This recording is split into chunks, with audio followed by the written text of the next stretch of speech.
Hello eaters! Welcome back to my YouTube channel. Welcome to Princess Kitchen PH. Please like and subscribe to my YouTube channel and don't forget to follow my page at Princess Kitchen PH. For today's vlog, Ako timbang ng timbang, kayo kain ng kain. Ako kayo. Inaalis ka na. Binabatayan ko, oh. Ulo ko dito.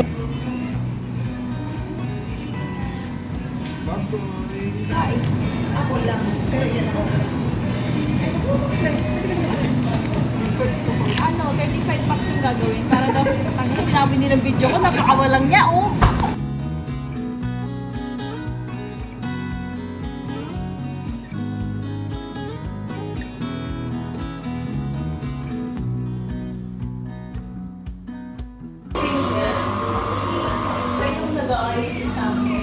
Po yun, ma'am. Ito po yung sinend ko po sa inyo. Yan yung 28,000. Yes po. Ayan. Yan po yun. Yung dating model po namin, ganito po siya. Okay. Hindi siya, hindi siya tawag nito? Transparent. Oo. Ito Yung nakikita glass ko na. Excel. Oo, maganda yun. Kasi tsaka hindi din siya, pag ginawakan mo sa during bagay, hindi siya mainit. So, pero pwede mo siya. Let's do the unboxing for the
Di ba? Nakabidyo to.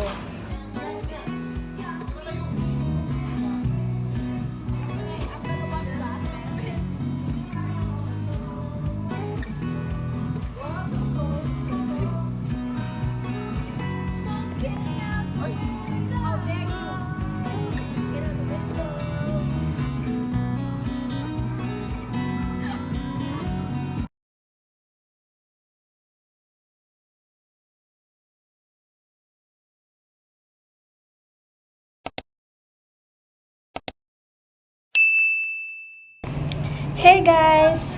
Good morning! It's me, Princess. Welcome back to another episode of A Day in My Life. For today's video, I will show you what's going on my day. Anyway guys, meron akong update sa inyo.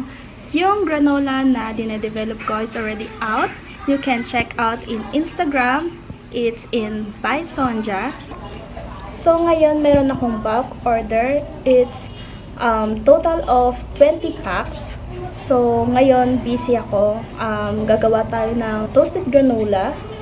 So, samahan niyo ako. Huwag na natin patagalin to. Let's go straight on the video. Hey guys! This is Princess. Welcome back to my channel.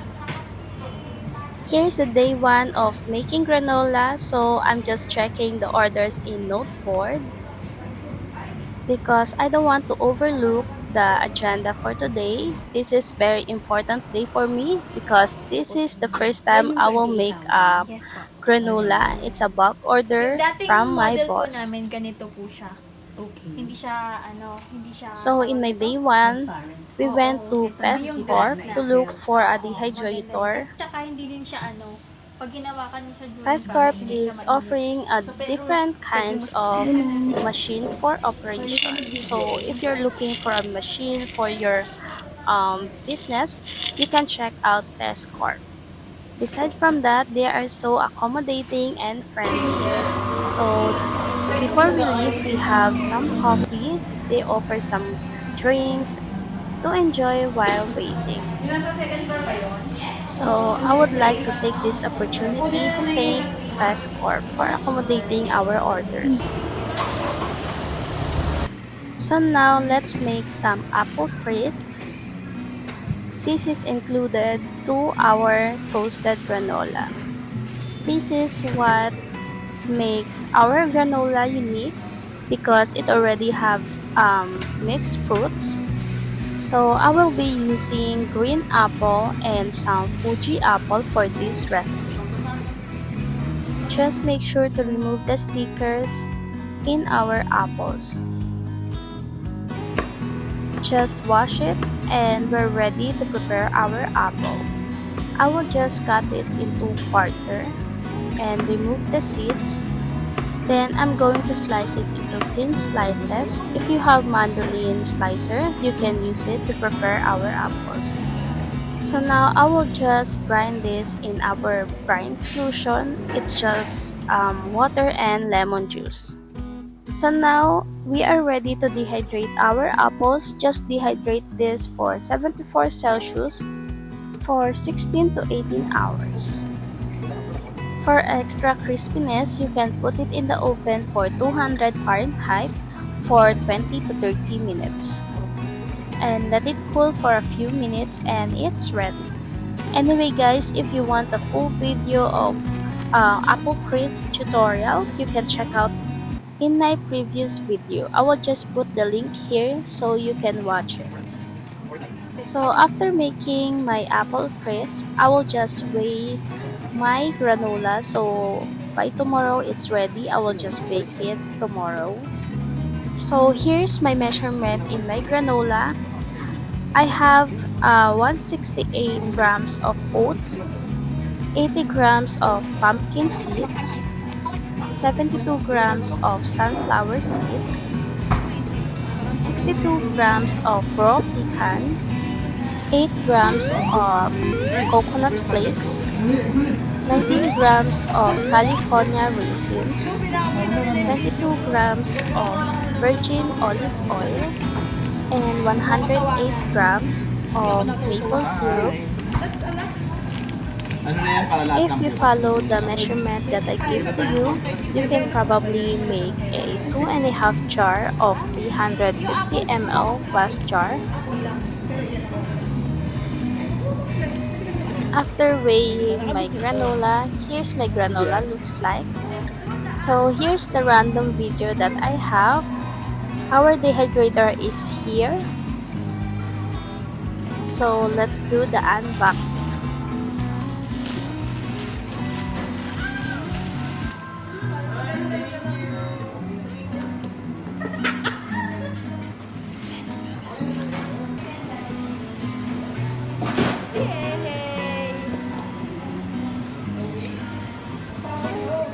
Paano mo yung tatanggalin ko eh?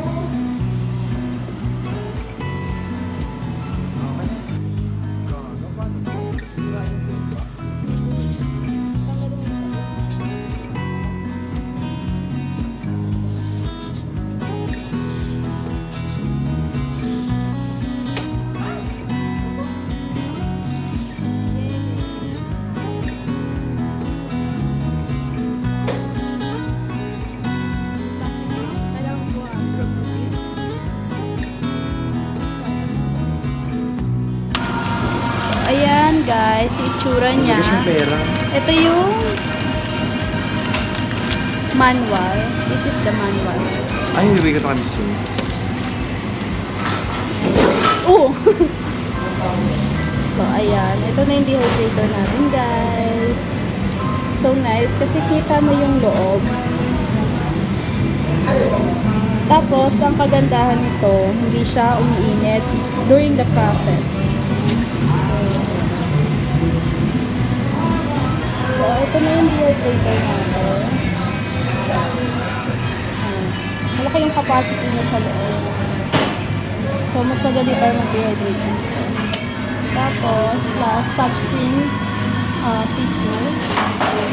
Tapos, kita mo rin siya dito.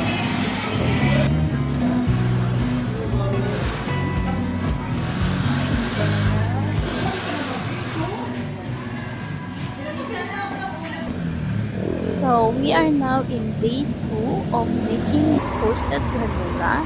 Here's my outfit of the day. So now, get ready with me. I will just wear my uniform. I will just fix my hair and put my hairnet and face mask. Then, we're good to go.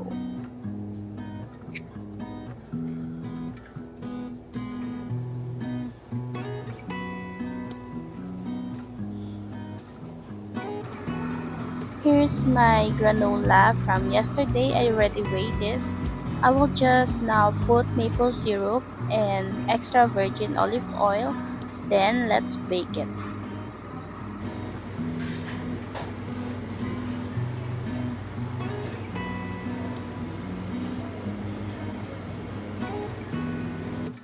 Since I didn't finish making our apples, so I will just continue this. Then let's bake our granola.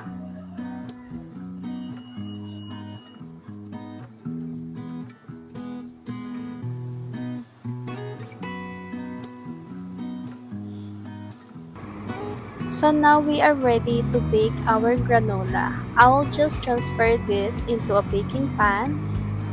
Just make sure to put our granola evenly. Just take note to avoid it from overcrowded. Just make sure na wag magpatong-patong yung ating mixture para mas mabilis natin siyang maluto mamaya. And a friendly advice, kung gagawa kayo ng ganito karaming batch, make sure na gumamit kayo ng standard mixer para mahalo ito ng maayos. Huwag nyo akong gayahin guys na hindi ako gumamit ng mixer. Kaya naman yung mixture ko yung ibabang part is dry, then yung itaas is sobrang wet ng mixture. Kaya naman kinakailangan ko siya i-transfer sa mas malaking lagayan para mahalo ko siya ng maayos. And kinailangan ko na nga ng tulong ng aking manager para naman mahalo ko na maayos yung mixture.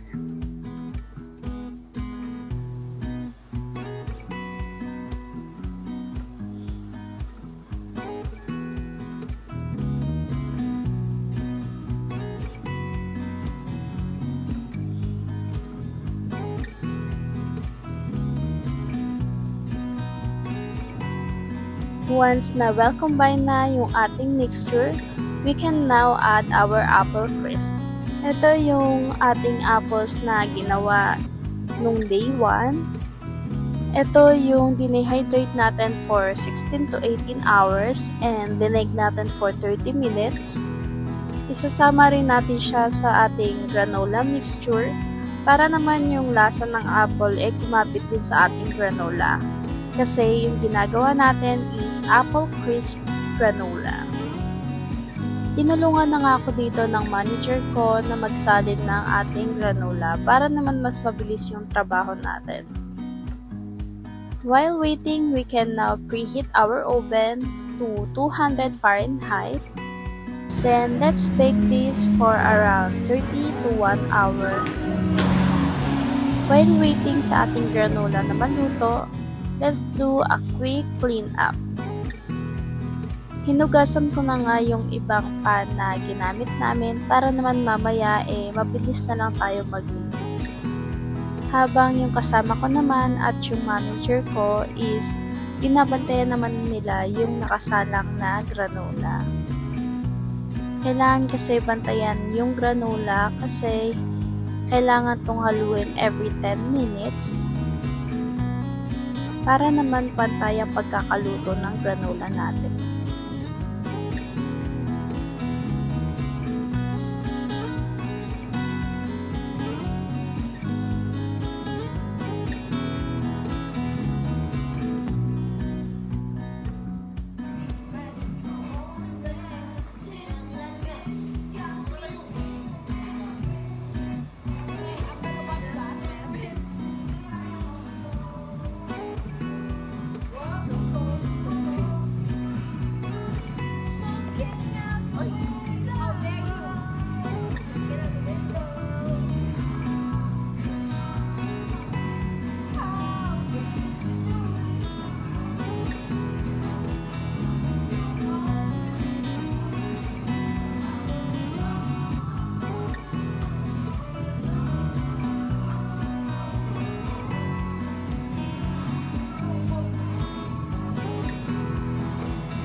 So ngayon, i-sterilize naman natin yung ating glass jar na gagamitin natin for our granola.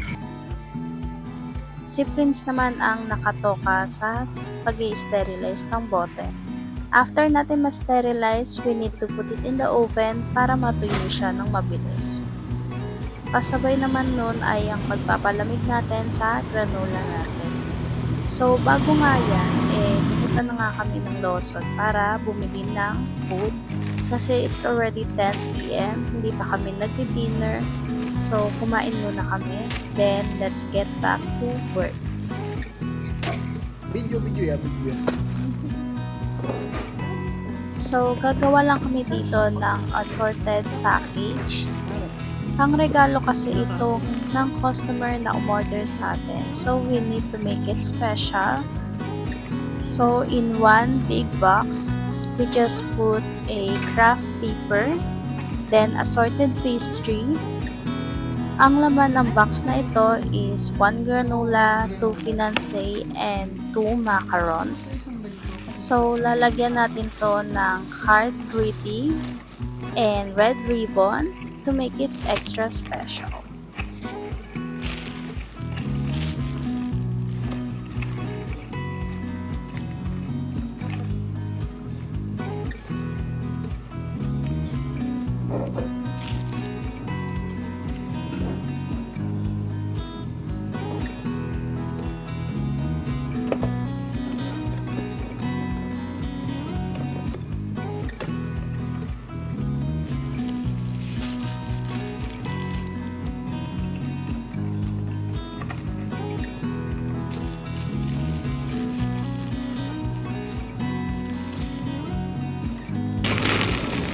Wala na ko natin. Bagets pa. Mahilig ako gawa ng get pa yun. Effort. Yung ginagumit mo yung Binibigyan ko chicheria. Gago. Balat yung chicheria mo, di ba? Effort na. Manila paper, tapos gugupit-gupitin ko yung ganyan. Mano mo. Kaysa, like, sa jowa-jawaan ko ng gaganyan kayo, nag-e-effort yung gumawa ng ganyan. Tapos natawa ako nung naiyak-iyak ako. Parang gawa ako ng malaking gano'n. Parang calendar, tapos puro picture. Gano'n. Tapos may mga message. Pang anniversary. Tapos yung nag-inuman yung stepfather ko. Nabasa lang din. Iyak ako eh. Nagirapo ko yun eh. Ako naman yung explosion box. Ayaw, gumagawa din ako ng dati eh. Tapos dumating pa nga sa punto. Nagbebenta pa ako ng gano'n. Explosion box. Ang daming hihilaan. Tapos nung nag-break kayo, kalat na lang sa'yo. Hindi, yung ex ko na isa. Na yung talagang nag-cheat, yung pinag-break. Alam mo lahat ng binigay ng sinunod ko. Bibigyan ko kayo. Lahat, as in lahat talaga. Kahit teddy bear, pinuhusan ko ng gasolina. Hindi naman sa like. Sumumakali mo. Parang yun lang yung way para Saka naman, natatawa ka. Di ba nag-iwalay kang na ex ko? Tapos ngayon, parang nagkakabata ng very light. Ano to? Ibalik mo yung parang memory card. Nasa akin kasi yung memory card. Kasi ako nag-online selling ako dati. Ibalik daw yung memory card. Memory card lang yung pinapabalik sa akin. Lahat binalik ko. Teddy bear, promise ring, lahat talaga.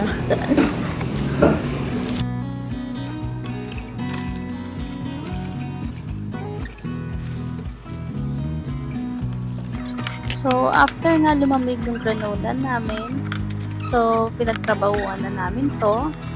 Yung manager ko is taga-timbang ng granola. Then, ako naman yung tagalagay ng absorbent, taga-close ng lids. Then, si Prince naman yung tagalagay ng ribbon and tags.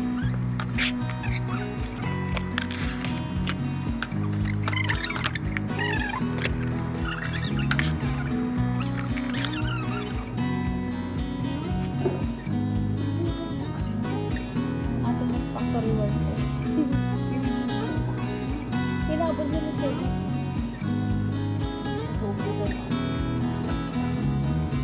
So, ito na nga yung finished product ng ating granola.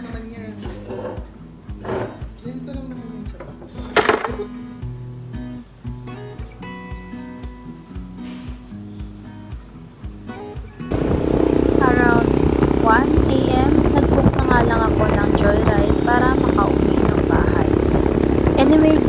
this will be the end of our video. Please stay tuned in our next vlog. It's another A Day in My Life series Ito yung sa Rendra store Vlog namin sa BGC. This is plus the store Pizza tour. in So stay Rendra tuned in my branch. next So, may video. ituturo ko kayo. Anyway guys, Let's go. if you like this video, please like and subscribe to my YouTube channel. And don't forget to follow my page at Princess Kitchen PH. Thank you so much for watching and see you in my next video. Bye!